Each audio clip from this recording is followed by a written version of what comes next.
Hello students, तो आइए देखते हैं एक नया टॉपिक। किसी कक्षा में इलेक्ट्रॉन की कुल ऊर्जा। कोई भी अगर परमाणु है तो उसमें चारों तरफ उसके कक्षा होते हैं नाभिक के, तो उसमें इलेक्ट्रॉन घूमता है। तो कोई किसी भी कक्षा में इलेक्ट्रॉन की कुल ऊर्जा कौन सी कितनी होगी। मान लीजिए कि इलेक्ट्रॉन पहली कक्षा में है तो उसकी कुल ऊर्जा कितनी होगी, दूसरी कक्षा में है तो उसकी कुल ऊर्जा कितनी होगी, इसके बारे में हम लोग पढ़ेंगे। तो देखिए क्या लिखा है।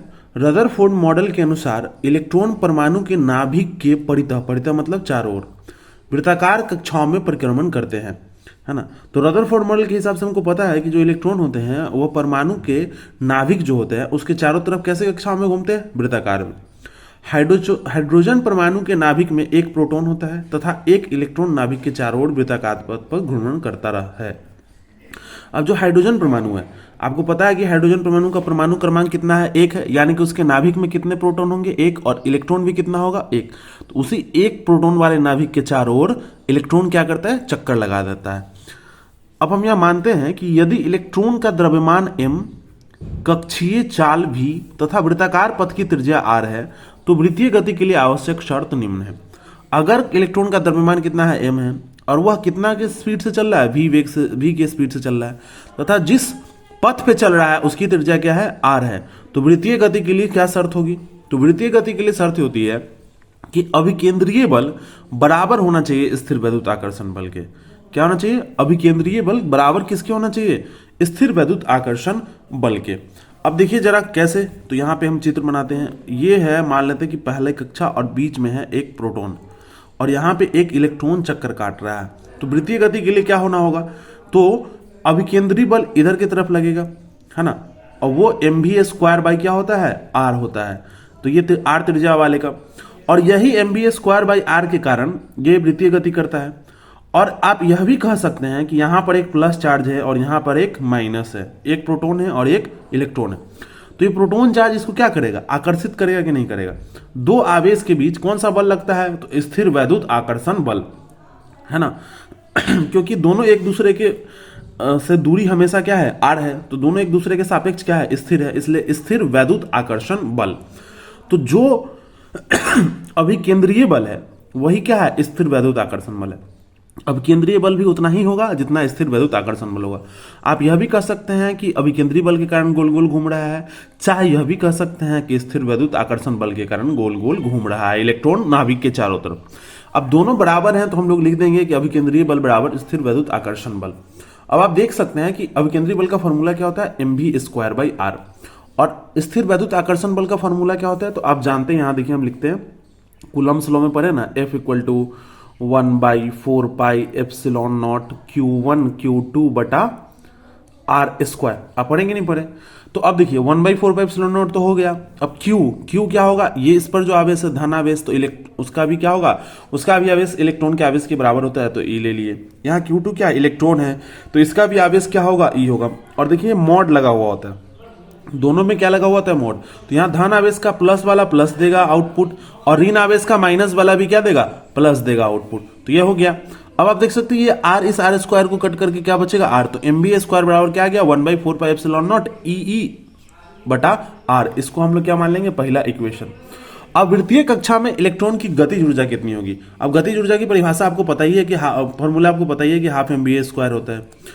तो ke बराबर क्या होगा, हाफ mv²। अब देखिए mv² की जगह इसका वैल्यू डाल सकते हैं, तो क्या है 1/4 पाई एप्सिलॉन नॉट E बटा r। इस समीकरण 1 से हम लोगों ने डाल दिया।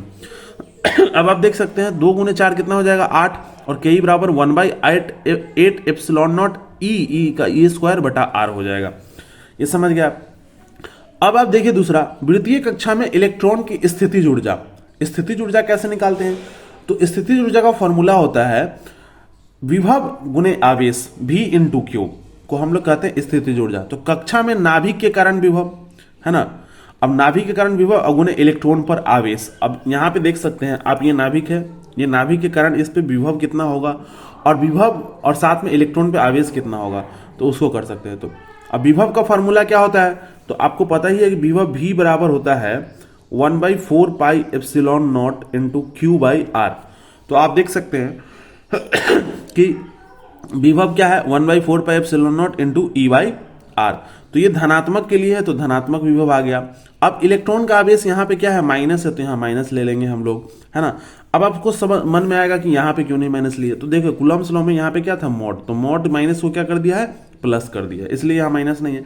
लेकिन यहाँ विभव वाले में मॉड नहीं होता है, इलेक्ट्रॉन सीधे लेंगे हम क्यू, भी क्यू होता है ना, आप इसको ऐसे भी लिख सकते हैं एक लाइन और, P dot E equals to V into Q. तो आप देख सकते हैं कि इसमें क्यू में कोई मॉड नहीं है, तो उस यहाँ पे क्यू भी के साथ जो चार्ज आएगा वो किसका आएगा, ये धनात्मक वाले का आएगा, और क्यू के साथ जो आएगा वो किसका होगा, इलेक्ट्रॉन का, तो इलेक्ट्रॉन का तो माइनस होगा ही। तो अब यहाँ देखिए ई इंटू ई क्या होगा, माइनस ई हो जाएगा, तो minus 1/4 pi epsilon naught e square by r. अब किसी भी इलेक्ट्रॉन की कुल ऊर्जा कितनी होगी, तो कुल ऊर्जा होगी काइनेटिक एनर्जी जो कि गतिज ऊर्जा है, और प्लस पोटेंशियल एनर्जी, दोनों को जोड़ा जाएगा।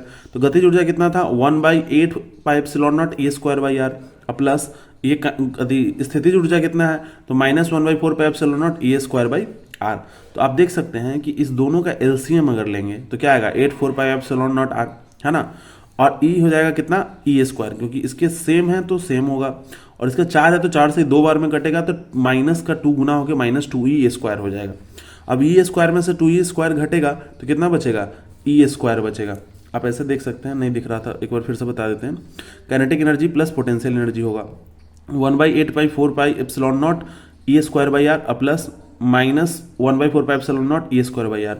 तो आप देख सकते हैं पोटेंशियल एनर्जी यहाँ, काइनेटिक एनर्जी यहाँ से ली और पोटेंशियल एनर्जी का फॉर्मूला यहाँ से ली। अब देखिए ये 4 है और ये 8 है, तो एलसीएम हमेशा क्या होगा, 8 वाला ही होगा। अब 8 है, नीचे जो सेम है वही है, तो ई स्क्वायर का ई स्क्वायर हो जाएगा। इससे काटेंगे तो कितना बार में कटेगा, 2 बार में, 2 से ऊपर गुना करेंगे तो -2e स्क्वायर हो जाएगा।